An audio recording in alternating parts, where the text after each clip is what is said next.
Merhaba değerli arkadaşlar. Romlarla ilgili yeni bir video ve yeni bir konu ile karşınızdayız. Bugünkü konumuz kakava, Ederles veya Gürce'dendir.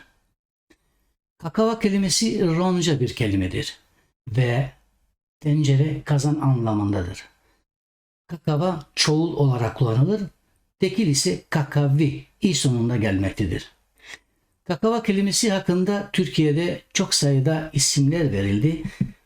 Akıl almaz bazı uydurmalar yapıldı fakat onun içine biz de bunun doğru ismini vermek için bu programı yaptık.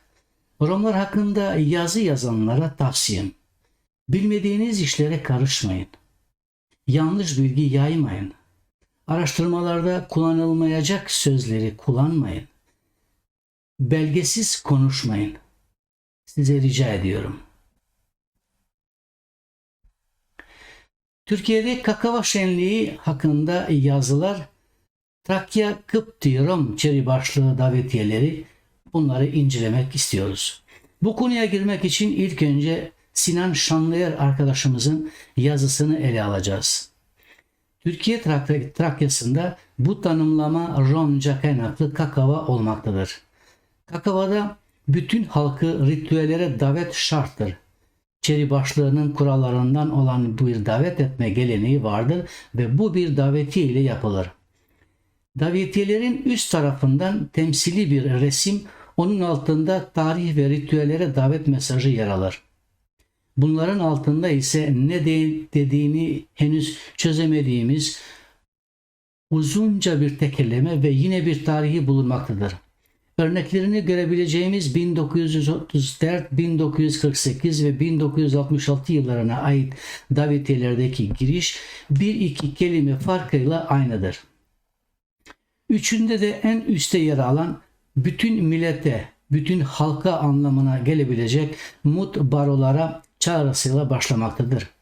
Bu çağrının hemen altında 1934 ve 1948 yılının davetiyelerinde şu metin bulunmaktadır. Milleti Necibe-i Kıptiye'nin Yevmi Mesud'un mübareki olan 6 Mayıs 1934 sabahı Tulli Şems'ten 1 saat 10 dakika 3 saniye mukabeden edasına borçlu oldukları bayram aynı davetiyesidir. 1966 yılının davetiyesinde ise önceki iki davetiyeye göre minik değişiklikler Milletin Ecibe'yi yerine Milleti Kadime'yi Necibe'yi ve bayram yerine de Hızır İlyas bayramı ilave edilmiştir. Diğer davetiyelerde giriştikleri açıklamanın hemen altında herhangi bir anlam ifade etmeyen, ayrıca sadece tekerlemeye benzeyen ve 1966 tarihi davetiyeye almayan bu satırlar yer almaktadır. Akinas Nanay Panç, Akinas Nanay Panç, Panç Panç, Bud Panç, İnadına Panç, Lambirdos, Kirolos, Sospas Kirolos, Harmandan yana Minşte Kirolos. Cerne Sosti Asradam, Akibine Dündü, Kobaki, Marçi Ürdün Dim Tabukas, Akina Kay Akina. Bu kelimelerin başlıkta Romca olduğu biliniyor. Çünkü Akinas Nanepan şimdi 5 yok. Akinas Nanepan şimdi 5 değil. Panç panç, 5, bud panç, çok 5, inadana panç, Türkçe'de de inadana panç. Diğer kelimeler ise lambirdos, kirilos, os son eklerle bittiği için bunların ya Latin ya Yunan ya da Kıpti dilinden olan kelimeler, onları anlamadığımız için tercümesini veremeyeceğiz. Fakat sonunda yine akinakay diyor. Şimdi nerede diyor. Yani ilkini ve sonunu anladık. Ortasında ne varsa onu çözemedik. Fakat herhalde yarışma hakkında söyleyecekleri bir şey vardı. Çünkü başka milletler, başka devletlerde bugün de yarışmalar oluyor. Hem 1934 hem de 1948 tarihli davetiyelerde yer alan şiir aşağıdaki gibidir. Ancak bu satırlar 1966 yılındaki davetiye biraz farklıdır. Bak şu bahar mevsiminin bahtı olan zevk bize, halimi muhtasarca arz edersin işte size. Ne kadar söylesem ancak o da binde birisidir. Pek de çok söylemek olmaz derler elbet geveze. Evvela dinle dili aradır sözümüz. Ey gözüm, söylesem asla yalanı bir hakikattır sözüm. Öyle bir gün ki yetiştik, hamdi bir hat eyleriz. Sahibi gevni mekam etti insanım. Bize işte Nevruz'un Hızır'da milletimiz fahreder. Kafeyi, çergeyi, neşinin gam alanı gider. Çoluk çocukları pür neşe cemiyet kurup fukara şakirlerimiz hamd ederiz halimize. Yevmi mahsus muktezası her çadır ehli bugün bir şu işret ile de bir kuzu mutlaka kebap eder. Davul zurna bir takım söz söyler emsali düğün. Pembe zümül reks ederler didesin süze süze. Bir sene çektiğimiz mihnet, meşakkat, zahmeti, işte bugün cümlemiz hatırlarından ref eder. Gel bu mecliste şevk gör ihtiyar, et zahmeti. Her kızın çalkantısı revnak verir her göze. Edirne ve Tebai Umum Çeri Başlı. Kakava ritüelleri için 1934 yılında yapılan çağrının basılı hali. Belgenin üst tarafında 6 Mayıs 1934 tarihi bulunmaktadır. Altında ise 6 Mayıs 6538 tarihi bulunmaktadır. Kaynak tarihi ve toplam sayı 137 Mayıs 1995. Tarihi 1966 yılındaki davetiyede en baştaki giriş kurulmuş olup şiirden 8 satır atılarak işte Nevruz'u Hızır'da milletimiz fahreder satırı ile başlanmış ve son satıra kadar devam edilmiştir. En altta da bir tarih bulunmuştur. Kakava ya da Kakava çağrısı başlıklı bu davetiyelerde 2 sayı bulunmaktadır. Bu sayılardan birisi bildik bir şekilde Kakava'nın gününü söylemekte, ancak metninin altında bulunan 2. sayı ise ilk etapta farklı bilgereklilik gibi durmaktadır. Basın yayının bir kuralı gereği gazetelerde yayınlanan resmi ilanların bir kıyısında kurum tarafından verilen bir numara. Üstteki 2 davetiyede bir de önceki gibi 2 türlü tarihi bulunmaktadır. Soldan 6 Mayıs 1948 tarihi davetiye ve altında 6 Mayıs 6552 yıl olarak ikinci bir tarih. Sağda ise 6 Mayıs 1966 tarihli davetiye ve altta 30 Nisan 6570 tarihi bulunmaktadır. Kaynak İ.H. Soyunmaz, Edirne'nin fethi günleri. Romların yani Çingenelerin tarihlerine yönelik doğru yanlış bilgiler aklımıza geldiğinde Mısır, Nil Nehri, Firavun vesaire gibi söyleneceklerden hareketle sorunlarımız yanıt verecek en yakın ihtimal Yahudi takvimidir. O da karşımıza yaklaşık 850 yıllık bir farkla şöyle bir tablo çıkarmaktadır. 1. 6 Mayıs 1934 bu miladi takvim. 6 Mayıs 6538 bu Romların takvimi. 21 İyar 5694 ise Yahudiler takvimi bildirmektedir. İkincisinde ise yine birincisi 6 Mayıs 1948, 6 Mayıs 6552, 27 Nisan 5708, üçüncüsü 6 Mayıs 1966, 30 Nisan 6570, 10 İyar 5726. Yukarıdaki tablodan da göreceğimiz gibi bir satırdaki ve ikinci satırdaki her kategori kendi içinden 14 yıl fark oluşturmaktadır. İkinci satırdaki ve üçüncü satırdaki her kategoride kendi arasında 18 yıl fark oluşturmaktadır. Bu bilgileri Sinan Şanlıer arkadaşımız ondan aldık. Onun için size bunları da bildiriyoruz. Dolayısıyla konuyla ilişkilendirebileceğimiz bilgimizin en eski takvim ile henüz ne olduğunu ya da kime ait bir takvim olduğunu bilmediğimiz sayılar arasında 844 yıl miladi tarihlerde, davetiyelerde yer alan ikinci tarihler arasında da 4604 yıl gibi bir fark vardır. Bir başka deyişle bu bilemediğimiz, söylediğimiz sayılar miladi tarihlerle kıyasladığında tarihlendirme ya da uydurma takviminin başlangıcı 6622 yıl önceye kadar gitmektedir. İşte tabloda görüyoruz. İlk sırada miladi takvim, yani şimdiki 2023, 1934 gördüğümüz ilk takvimde aradaki fark 89 yıl vardır. Şimdi Romların takvimi 6538 birinci davetiyede, ona 89 yılı katarsak 6627 yılında bugün yaşıyoruz demektir. Eğer Romların takvimini ve miladın takvimini çekmiş olursak, o zaman da 6627'de çıkarırsak 2023, o zaman da 4604 yıl milattan önce gitmemiz gerekiyor. Yahudilerin takvimi ise 5694, toplayıp 89'u katarsak bizimki gibi orada 5783 yılında onların olduğu bildirmektedir. Eğer şimdi Romların takvimini Yahudi takviminden çıkarırsak 6627 minus 5783, yani eşittir 844. Ne demek oluyor? Romların takvimi Yahudilerin takviminden 844 yıl öncesine gidiyor. Bir tarihi eser hakkında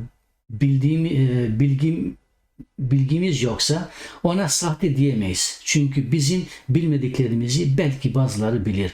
Şimdi kanıtını vereceğim.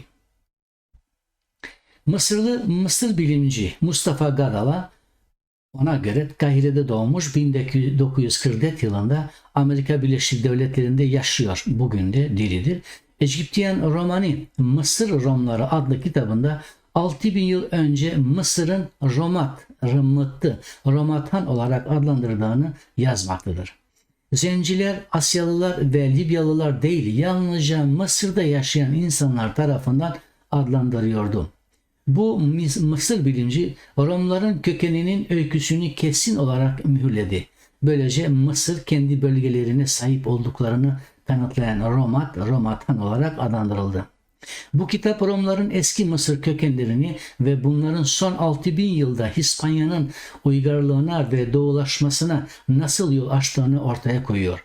Kitap ayrıca Mısır Romlarının İberya'ya göçünün bir sonucu olarak Mısır ve İspanya arasında yakın ilişkiyi arkeolojik, tarihsel, kültürel, etnolojik, dilsel ve başkayı anlatıyor. Kitapta 14 bölüm var. Okumanızı tavsiye ederim. Mustafa Gadala'yı işte burada görüyorsunuz. Şimdi Hızır ve İlyas Aleyhisselam kimdir? Bunu anlatalım çünkü bizim konumuz Hıdrellez hikayesidir. Hıdrellez ve Görge'nin günü. Görge yani Curca'dan Sırplarda kullandığı bir kelime. Romlar tarafından kutlanılan başka bir seremoni Hıdrellez'dir. Mayıs'ta kutlanmaktadır. Bu günü aynı zamanda Müslüman olmayan kişiler tarafından Görge'nin günü olarak adlandırırlar. Aşağıdaki yazıları daha iyi anlayabilmek için ilk önce Hıdrellez ismini, sonra ise Görge ismini nasıl ve ne zaman alındığını görelim. Hıdrellez. Hıdrellez eski bir bayramdır. Bu bayram Hazreti Hızır ve Hazreti İlyas zamanından beri kutlanmaktadır. Yaşlı kişilerin ve din kitaplarda yazılarına göre bugün Hazreti Musa'nın zamanından beri var olmaktadır. Ki bu Hazreti İsa'dan 1300 yıl önce yaşamıştır.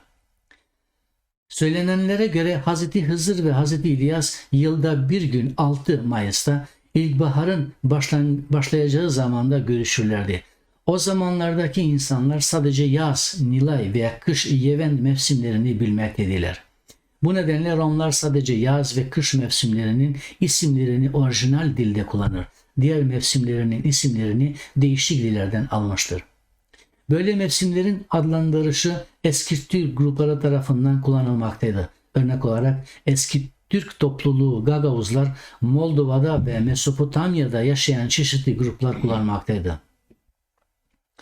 Çok ilginçtir ki Gagavuz takviminin 5. ayı Hıdrellez olarak çağrılmaktadır. Bu da Romlar ve Türklerin arasında ilişkilerini açıklamaktadır. Hıdrellez sözü Hızır ve Elez sözcüklerinin karışımına gelir. Bu iki peygamber her yıl Mayıs'ta 6 Mayıs'ta buluşur ve kış atladıkları için Tanrı'ya teşekkür ve Tanrı'dan sağlık ve bereket için dua edermiş. Çünkü Tanrı yaşlıların söylediklerine göre bugün de dualara kabul edermiş. Bugün de Romlar otlarla yıkanır ve bu yıkanış otların temiz ve taze oldukları gibi onlar da yaz mevsiminin temiz girişindeler. girişsinler. Din kitaplarına dayanırsak bu iki peygamber sonsuz hayatı suyundan içmiş ve ölümsüzleşmişlerdir. Hz. Hızır'ın yeryüzünde yardım ettiği ve Türkiye'de de ilk yardım arabalarına Hızır yazıp Hızır gibi çabuk yardım ettiği inanılır. Hz. İlyas ise inanışa göre suda yardım eder. Gölgenin günü. Gölge bazı yerlerde Georgia ismi kullanılmaktadır. Aziz Gölge Türkiye, Kapadokya'da doğduğu bilinir. Bir Hristiyan olarak Hristiyanlığın sınırı dişi edilmelerini istemediği için 23 dert 303'te dövülerek ve kafasını kesmekle öldürüldü. Bu tarih Julian takviminden Georgian takvimine dönüştürülürse 13 gün farkla 6-5-303 tarihine denk gelir. Georgi adı 494 yılında Papa Galesius tarafından Aziz George'ye değiştirilmiş ve o günden sonra Aziz George'nin ölüm günü olarak kutlanılmaktadır. Görüldüğü gibi Hıdrellez George gününden yani Curcevdan'dan 15 asır önce kutlanmış, bu iki kutlama sonradan neden birleşmiş araştırılması gereken bir konudur. Fakat bazı düşünceler Hızır ve George aynı kişi olduğu söylenmektedir. Buna referans ise Hz. Hızır'ın ölmemesinden türemektedir. Bulgaristan'da Romlar 1910 yılında Kıptiler Birliği kurulduğunda Aziz George'yi simbol olarak almışlardı. Bunun amacı Bulgaristan'daki Romlar Hristiyan olmaları ve Aziz George'nin Mısırlı olmasıdır.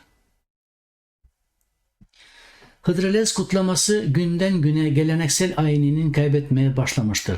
Günümüzde Müslümanların domine ettiği yerlerde bir sürü adetler kaybolmuştur. Hristiyanların domine ettikleri yerlerde ise bir sürü Hristiyan adeti uygulanmaktadır. Her halükarda Romlar arasında hala devam eden bazı ortak adetler de vardır. Bundan dolayı onlar hakkında biz sizlere bazı bilgiler vereceğiz. Genel olarak Romların yaptığı şey evlerini temizlemek ve bugün için yeni şeyler satın almaktır. Diğer ortak şey ise her ailenin bir kuzu almasıdır. Bu Hıdrellez'den önce yapılır. 5 Mayıs sabahında Romlar bir kaynaktan veya nehirden su alır ve bu suyla kendilerini temizlemek için yüzlerini ve ayaklarını yıkıyorlar. Öylece onlar dal, sarmaç ve çim toplayarak evlerine genelde kapı girişinde asarlar. Geri dönüşte çimenlerden uzanırlar. Böylece ağrılarından kurtulup tüm yıl hastalanmayacağına inanırlar. Bundan sonra sarmaçları, yeşil dalları başlarına veya bellerini sararak acıları giderdiğini düşünürler. Eve döndüklerinde çocuklar kırmızı yumurtanın ve çimlerin bulunduğu suyla temizlemek için banyo yaparlar. Çocuklarını süt ve ekmekle beslerler. Birçok yerde mezarları ziyaret ederler, mümkün olan yerlerde. Prizren'de yani Kosova'da örnek olarak mezarları ziyaret ederler ki özellikle Karabaş Baba'ya yani türbeye gidilir. O günde en gencinden en yaşlısına tüm insanlar yeni veya temiz eşyalar giyer ve Karabaş Baba türbesini ziyaret ederler. Tüm insanlar değişik aileler, gruplar halinde oturup evlerindeki getirdikleri yemek ve içtiklerini tüketirler. Küçük müzik yani klarnet, darbuka, def, keman vesaire ve büyük müzik, davul, zurna eşliğinde gün boyunca kutlanır. Karabaş'a milleti neşelendirmek için çeşitli oyuncaklar da gelir. Böyle kutlama Kosova Savaşı'ndan önce yapılıyordu fakat mezarlığın kapatılmasıyla halk sadece türbeye ners hediyeleri göndermekle yetiniyor. Toplam yeri ise bu türbeye yakın olan parkta yapılıyor. İnsanlar türbeden mezarlıktan geri döndüğünde ve karanlık çöktüğünde herkes evlerinin önünde ateşini yakar, her ev kendi ateşini koruyarak sabaha kadar müzik çalar ve içerler. 6 Mayıs'ta kuzular, kurbanlar kesilir ve Tanrı'ya kışı atladıkları için teşekkür duası edilir. Kuzuyu pişirmeden önce temizlerler. Böbreklerini çıkartıp pirinçle, pırasayla, sarımsakla ve başka doldurulup ve dikilir. Sonra fırına koyulur. Kuzu öğlen yemeğinden yenilir fakat çocukları genç ölen anne babalar o eti yemezler. Bazı şehirlerde örnek olarak Jakova, Kosova'da Hıdrellez 9 Mayıs'ta kutlanılır. Aynı zamanda Makedonya'nın Kumanova şehrinde bu da 9 Mayıs'ta kullanılır. Burada çeşitli ülkelerde çeşitli aktiviteler, yani Hıdrellez'de çeşitli aktiviteler olur. Oyunlar olur, ateş yakılır, işte sulara gidilir vesaire vesaire. Bu gördüğünüz ilki filmlerden alınmış bir resim. Diğeri ise Rus Romlarının ve üçüncüsü ateş yanında, bunlar Türk kızlarının ateş çevresinde oynamaları gerekiyor.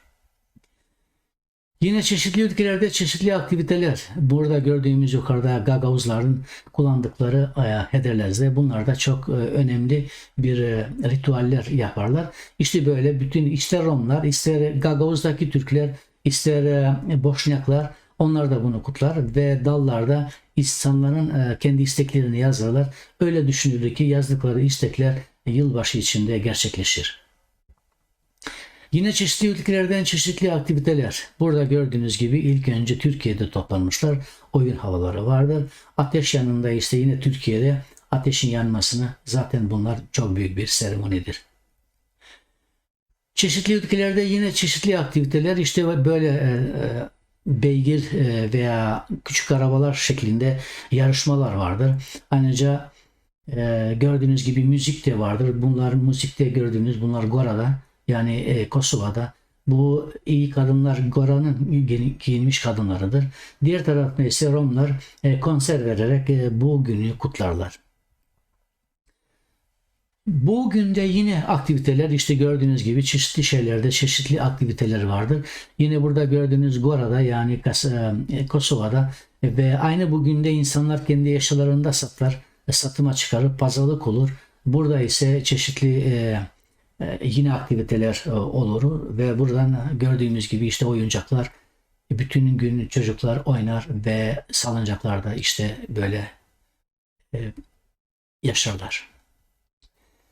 Evet değerli arkadaşlar, gördüğünüz gibi işte burada bir ağaç vardır ve ağaca her dilek yazılır ve o ağacın üstüne bağlanır. Bazıları ise kırmızı kurdela gibi şeyler yazarlar.